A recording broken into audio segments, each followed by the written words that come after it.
Guys এই মহাৰাষ্ট্ৰৰ কেছটো শুনিছানে নাই? স্পেচিয়েলি ছোৱালীবিলাকক কৈছোঁ, 19 বছৰীয়া মুছলিম ল'ৰা এটাই এটলিষ্ট 180জনী ছোৱালী, তাৰে ভিতৰত বেছি হিন্দু ছোৱালী আছে, 300ৰ ওপৰত ভিডিঅ' বনাইছে, বেয়া ভিডিঅ', নেকেড ভিডিঅ', ঠিক আছে?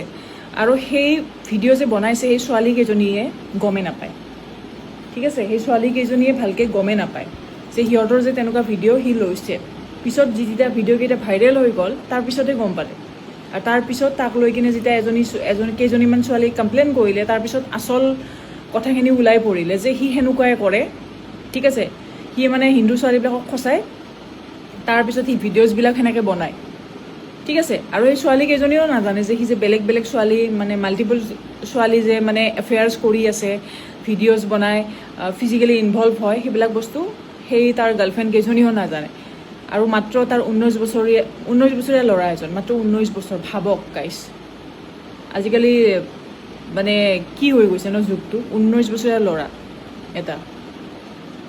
গতিকে সাৱধান হোৱাটো বহুত ইম্পৰ্টেণ্ট, ঠিক আছে? অসমতো আজিকালি বহুত কিবা কিবি শুনা যায় ন, চ' ছোৱালীবিলাকক কৈছোঁ এটলিষ্ট সাৱধান হ'ব, ঠিক আছে?